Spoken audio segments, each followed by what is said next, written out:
Halo, kita berjumpa lagi di dalam video selanjutnya. Kali ini videonya berbahasa Inggris ya. Ini juga untuk meningkatkan literasi penonton YouTube ini untuk membaca dalam bahasa Inggris, tapi mampu mengerti dengan cepat gitu ya. Hari ini kita akan membahas mengenai konsep dasar manajemen. Sebelum kita mulai, saya selalu memperkenalkan diri saya dulu. Jadi kebetulan saat ini saya sedang ada dalam YouTube Universitas Negeri Jakarta untuk mempresentasikan materi-materi yang menarik untuk para penonton YouTube ini sekalian. Sebelum kita mulai, jangan lupa like and subscribe. Dan ketika nanti saya menjelaskan materi, apa ada yang bingung-bingung, jangan ragu untuk menaruh komen di bawah ya teman-teman. Jadi nanti saya akan membalas satu-satu komen kalian jika kalian masih ada yang bingung. Jadi di dalam sebuah manajemen itu kita memiliki tiga jenis hal yang utama, yaitu organisasi. Perkumpulan orang-orang yang berkumpul bersama dan berkoordinasi untuk mencapai sebuah tujuan tertentu. Lalu tujuan itu apa sih? Tujuan adalah untuk menggambarkan kondisi di masa depan, apa yang ingin diraih. Dan tujuan ini perlunya untuk kita perhatikan agar mampu untuk diperhatikan goalnya tuh nggak cuma 1 tahun aja, melainkan bisa 10 tahun ke depan. Sebagai seorang leader atau sebagai seorang bos, kita perlu untuk lebih mendalami kembali tujuannya. Jadi jangan membuat tujuan yang jangka pendek, melainkan buat tujuan yang jangkanya sangat panjang. Misalkan kita betul-betul merencanakan untuk 10 tahun ke depan. Dan selanjutnya adalah adanya manajemen. Seorang manajemen itu perlu memiliki 4 hal, yaitu adanya perencanaan, adanya organizing, adanya kepemimpinan, dan adanya controlling. Jadi artinya sebagai seorang manajer, kita perlu mempunyai kemampuan untuk merencanakan sesuatu yang uh, plannya atau rencananya tersebut itu sama dengan goalnya yang ingin kita raih selama beberapa tahun ke depan. Dan dengan organizing, kita perlu untuk mengorganize bisnis kita sendiri. Bagaimana sih yang terjadi di dalam bisnis kita? Apakah semuanya masih terkendali dengan baik? Contohnya seperti apakah sumber daya di dalam bisnis tersebut itu mampu untuk menghasilkan output yang baik dengan sumber daya yang seminim mungkin. Terus soal untuk kepemimpinan. Tentunya sebagai seorang manajemen, kita memiliki kemampuan untuk memiliki kepemimpinan. Dan yang terakhir adalah controlling. Kita harus memeriksa apakah di bisnis kita itu semuanya berjalan lancar dan cukup bisa kita lihat prosesnya. Lalu sumber daya apa sih yang dimaksud? Yaitu sumber daya manusia, mesin, lalu ada juga bahan baku, ada juga informasi, ada juga skill dan modal. Kalau kita berbicara soal manusia ya, manusia itu perlu adanya pelatihan. Pelatihan-pelatihan yang baru, rekrut-rekrut yang baru, itu tujuannya untuk apa? Agar kita memiliki sumber daya yang minimal, tapi kita bisa menghasilkan output yang besar. Sumber daya minimal itu apa sih? Kita memiliki karyawan yang mudah paham. Kita memiliki sumber daya yang memiliki pengetahuan yang cukup untuk menjalankan bisnis tersebut. Karena biasanya kan kalau penerimaan kerja itu ada yang namanya probation. Nah, dalam probation itu waktunya lama di sekitar 3 bulan. Itu tujuannya untuk apa sih? Untuk meninjau apakah seseorang yang masuk dalam perusahaan tersebut memang mampu untuk menjalani pekerjaan di bisnis tersebut. Cocok atau enggak? Soalnya kalaupun enggak cocok ya artinya itu hanya boros gitu di sumber daya, tapi outputnya tuh kecil. Biasanya tidak mencapai target atau kerjanya buruk seperti itu. Kita kan berbicara lagi soal manusia ya atau SDM. Itu diperlukan tuh ada yang namanya pelatihan. Jadi memiliki pelatihan yang harus dijalani. Misalkan tiba-tiba perusahaan ini tuh perlu untuk adanya kerjasama dengan pihak luar negeri. Maka uh, sebagai pegawai finance itu tidak cukup hanya memiliki brevet A dan B, melainkan harus brevet C. Tapi kan biaya brevetnya juga lumayan ya teman-teman. Tapi ketika sebuah kantor itu sudah merasa bahwa SDM-nya ini perlu pelatihan gitu, pasti dalam segi people-nya tuh akan dimajukan juga. Lalu dalam segi mesin ya teman-teman, mesin itu biasanya kita beli 3 sampai 5 mesin gitu. Tapi ketika misalnya 5 mesin, setiap mesin itu seharusnya bisa berproduksi 20. Tapi kita beli 5 mesin gitu dengan tujuan ya kita memproduksi aja lah 4 4 produk gitu setiap harinya. Itu kan artinya si sumber daya itu tidak digunakan secara semaksimal mungkin gitu. Jadi bagaimana caranya mesin itu dikit nih tapi outputnya besar. Terus soal bahan baku nih, semua hal di dunia ini tuh pasti butuh bahan baku kecuali perusahaan jasa. Kalau bahan baku itu kan kita harus melengkapinya gitu ya. Kalau misalnya nggak melengkapi kan artinya penjualan produk tersebut kan tidak bisa dilakukan gara-gara bahan bakunya nggak ada. Itulah kenapa bahan baku itu disebut sebagai sumber daya. Lalu bagaimana dengan information ya, informasi gitu. Kita perlu juga terbuka ya, kita perlu memiliki telinga yang terbuka ya teman-teman kalau kita sebagai seorang manajer. Kenapa? Kita harus melihat sekitar kita gitu. Kalau misalnya kita punya usaha kafe gitu, usaha kafe itu cukup di kafe tradisional aja karena kalian suka itu mengelola kafe tradisional. Terus ternyata di luar sana tuh ada kafe-kafe yang lebih manis nih ya. Contoh saya kasih contoh ya, kopi yang sedang saya pegang sekarang ini Coffee Good Day gitu ya teman-teman. Kopi Good Day ini kan ada berbagai rasanya gitu. Bukan kopi yang tradisional. Ternyata orang-orang lebih memilih membeli kopi Good Day kayak gini gitu. Ini bukan iklan ya teman-teman. Nah, ternyata terus kita mengevaluasi nih dari informasi tersebut. Kok bisa ya Good Day itu lebih menarik? Kenapa dia banyak rasanya gitu? Sedangkan Anda sebagai seorang manajer itu keras kepala. Saya pengen tetap kopi tradisional, tapi kafe kalian tuh sepi. Maksudnya informasi di sini adalah untuk inilah. Oh ternyata sepertinya saya ingin yang lebih manis-manis aja deh kopinya gitu. Nah, informasi tersebut itu makanya berlaku sebagai sumber daya. Lalu bagaimana dengan skills gitu ya? Kalau skills itu terkait dengan pelatihan para pegawainya. Seperti yang sudah saya sampaikan, skills dan people itu saling berkaitan. Kalau misalnya perusahaan tersebut sudah pengen naik ke ranah internasional, skillnya tuh nggak cukup cuman brevet A dan brevet B, melainkan harus menggunakan brevet C, karena brevet C ini adalah brevet yang diperuntukkan untuk perusahaan yang memiliki kerjasama secara internasional. Dan sumber daya yang terakhir adalah yang kelima, ya itu adalah modal. Jadi modal yang ditetapkan pada pemegang saham di awal, modal yang dipegang perusahaan di awal itu merupakan sebuah sumber daya. Dan seorang manajer atau kepemilikan tertinggi di dalam perusahaan wajib bertanggung jawab atau mensupervising untuk menggunakan sumber daya tersebut. Jadi semakin kecil sumber daya, semakin besar outputnya. Itu adalah tugas manajer. Dalam hal tersebut kita perlu apa? Kita perlu efektif dan efisien dengan menggunakan 4 fungsi, yaitu planning. Planning ini tuh harus dilaksanakan selama untuk bertahun-tahun ke depan. Jangan membiarkan planning yang pendek. Kalau planning yang pendek kan artinya dalam setahun kemudian saya ingin mencapai ini gitu. Padahal kita harus memikirkan itu bertahun-tahun kemudian gitu. Bagaimana caranya planning itu kalaupun ada inflasi, resesi dan ada yang namanya ketidakkestabilan ekonomi yang lain, ada perubahan lingkungan dan lain-lain, bisnis kita tetap jalan.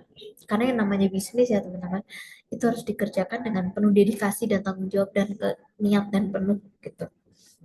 Kedua adalah organisasi. Bagaimana kita mengatur organisasi, bagaimana kita melihat organisasi kita sudah berjalan dengan baik atau belum. Tahu nggak ciri yang baik apa? Sumber daya yang masuk sedikit tapi outputnya besar. Lalu yang ketiga adalah leading, yaitu kemampuan kita memimpin. Kalau kita mampu memimpin sebuah perusahaan, artinya kita sudah bisa mengecek secara keseluruhan bagaimana sebuah perusahaan itu berjalan. Dan kita perlu memeriksa juga ya. Kita jangan terlalu percaya dengan apa yang dilakukan oleh yang di bawah kita, melainkan kita harus juga memeriksa bagaimana sumber daya itu berjalan. Jangan kita berbicara soal manusia ya teman-teman. Kalau manusia kita berbicara soal apa? Disiplin, kemampuan kerja, output yang dihasilkan. target yang dihasilkan dan bagaimana dia beradaptasi pada lingkungan kerja. Tapi kalau kita masuk gitu ya ke bahan baku, masuk ke mesin, itu kita sangat luas sekali ya teman-teman. Apa yang dimaksud dengan resources atau dimaksud dengan sumber daya. Terus fungsi manajemen itu kembali lagi ya, ada empat tadi, perencanaan jangka panjang, mampu mengatur organisasinya, mampu memimpin organisasinya, dan mampu untuk memeriksa bagaimana organisasi tersebut berjalan. Tapi bagaimana nih suatu rencana itu bisa berjalan dengan baik gitu? Bagaimana caranya kita mencapai target tersebut? Bagaimana caranya sumber daya tersebut dari sumber daya yang minimum kita bisa mengeluarkan hasil yang maksimum? Input minimum, output maksimum. Itu yang dimaksud dengan bagaimana kita mampu untuk mengolah sumber daya kita dengan sangat baik. Di dalam kemampuan mengorganisasikan, manajer itu perlu memastikan bahwa tim itu mampu bekerja dengan baik. Jadi jangan anggap remeh untuk yang dimaksud dengan probation ya. Karena probation itu atau pegawai kontrak itu kan dengan adanya jangka waktu tertentu gitu ya. Biasa kalau probation 3 bulan ya untuk pegawai tetap gitu. Itu tuh untuk mengukur teman-teman. Karena yang biasanya untuk dilolos di tes bisa jadi tidak bisa beradaptasi dengan lingkungan kerja yang ada. Akibatnya apa gitu kalau kita mempertahankan pegawai kita yang budayanya aja udah nggak cocok gitu sama apa yang mau kita raih, ya akibatnya sumber daya itu tidak bisa kita olah secara maksimum. Dan manajer itu memiliki tanggung jawab untuk memeriksa apakah tugas-tugas itu mampu dikerjakan dengan baik gitu ya pada setiap anggotanya. Dan dari struktur organisasi itu juga menarik kemampuan dari pegawai untuk bekerja keras gitu ya mencapai tujuan bersama. Itu dibutuhkan kerja keras dan dedikasi yang cukup ya untuk hal tersebut. Dalam hal memimpin gitu ya. Kita mulai dari visi yang besar. Kita mulai memikir rencana bagaimana dalam 10 tahun ke depan kita mampu menghasilkan, kita mampu mencapai tujuan, kita mampu tenang apabila terjadi hal-hal yang ada di luar dugaan kita. Saya kasih contoh seperti gempa bumi, kebakaran. Ketika tiba-tiba terjadi hal tersebut, artinya kita perlu untuk uh, tenang gitu ya, tenang karena kita memiliki rencana jangka panjang yang apapun yang terjadi bisnis itu tetap berjalan. Lalu yang kedua adalah bagaimana seorang manajer itu mampu meyakinkan bahwa power yang kita punya, sumber daya yang kita punya itu mampu untuk menjalankan suatu bisnis. Jangan remehkan kemampuan komunikasi ya teman-teman, karena ketika kita mulai bisnis kita perlu untuk adanya kerjasama dengan pihak yang lain. Dan kerjasama tersebut tidak serta-merta terbentuk begitu saja, melainkan harus dengan kemampuan komunikasi dengan mitra yang lain. Dan hasil dari hal tersebut adalah motivasi yang tinggi dan komitmen yang tinggi untuk karyawan bertahan di dalam suatu organisasi. Dalam pemeriksaan, manajer juga perlu memeriksa bagaimana pegawai-pegawainya mampu menunjukkan output yang baik ya, sesuai targetnya, sesuai dengan tujuannya. Manajer akan melihat gitu ya, apakah dengan adanya sumber daya yang minimum tersebut itu mampu menghasilkan keuntungan yang besar. Kalau misalnya ternyata lebih besar pengeluaran buat sumber daya, ya manajer mengevaluasi. Dan bagaimana akan berjalan secara efektif dan efisien. Jadi kita sebagai manajer itu harus melihat dulu bagaimana tujuan tercapai dengan sangat-sangat sangat baik. Jadi tidak sekedar sangat baik ya, tapi sangat-sangat sangat baik. Jadi kita melihat dulu, kita berekspektasi tinggi itu tidak apa-apa kalau sebagai kita sebagai seorang manajer. Selanjutnya adalah bagaimana sebuah perusahaan tersebut itu bisa berjalan dengan baik. Itu yang ada dua, itu efektif dan efisien. Jadi kita secara efektif itu bagaimana kita memastikan bahwa sumber daya inputnya itu lebih kecil daripada output, jadi output itu lebih besar. Dan bagaimana efektif gitu ya, efektif ini ketika mereka mampu untuk mencapai tujuannya. Itu biasanya kalau di perusahaan itu ada yang menamakan dengan KPI, KPI masing-masing pegawai, lalu laporannya di dalam masa tersebut itu bagaimana. Maka empat fungsi dari manajer ini sangat diperlukan. Dan ketika kita berkeputusan untuk menjadi lead ya atau manager, itu kita harus memiliki kemampuan apa? Itu kemampuan untuk menganalisis segala situasi. Kita menemukan sebab dan akibat. Kalau misalnya tiba-tiba kafe kita sepi, kenapa ya gitu? Kita perlu bertanya-tanya. Kita perlu terbuka dengan informasi di luar. Dan ada juga yang disebut dengan skill ya. Jadi skill ini kita punya nggak skill sebagai seorang manajer untuk mengerti, untuk memimpin, untuk memeriksa apa yang terjadi di dalam suatu bisnis tersebut. Jadi seorang manajer itu memiliki tanggung jawab yang besar ya. Dan kita punya nggak kemampuan teknikalnya gitu untuk kita melakukan tugas kita sebagai seorang manajer. Jadi seperti yang kita tahu kita memiliki tiga line manager yaitu line, middle, dan top. Kalau misalnya line itu masih berhubungan dengan staff-staff yang di bawah. Dia turut membantu tugas apabila staffnya itu tidak reach target gitu. Dia tetap membantu. Setelah itu dia melaporkan ke middle manager. Middle manager ini nanti akan memeriksa pekerjaan dari line manager. Kalau misalnya dari line manager itu sudah oke, dia akan naikkan ke top manager. Tapi kalau dari line manager belum oke, akan dikembalikan ke line manager. Dan hal tersebut akan terjadi di dalam perusahaan. Seperti yang sudah dijelaskan salah singkat tadi, bahwa dalam first line manager atau manager dalam uh, tahap awal ya, itu dia bertanggung dalam kegiatan sehari-hari. Dia mensupervisi untuk memastikan bahwa aktivitas yang terjadi dalam satu hari tersebut bagus dalam semua sumber daya. Yang kedua adalah middle manager. Kalau middle manager ini terkait dari bagaimana mampu untuk bertanggung jawab menemukan jalan yang terbaik ya untuk mencapai suatu tujuan. Sama seperti memeriksa pekerjaan dari first line manager, apakah dari resources itu atau sumber daya itu sudah digunakan dengan baik atau belum. Masuk ke top manager. Top manager itu bertanggung jawab untuk semua hal yang terjadi di dalam semua departemen. Dan dia bisa juga untuk memeriksa semua dari departemen juga.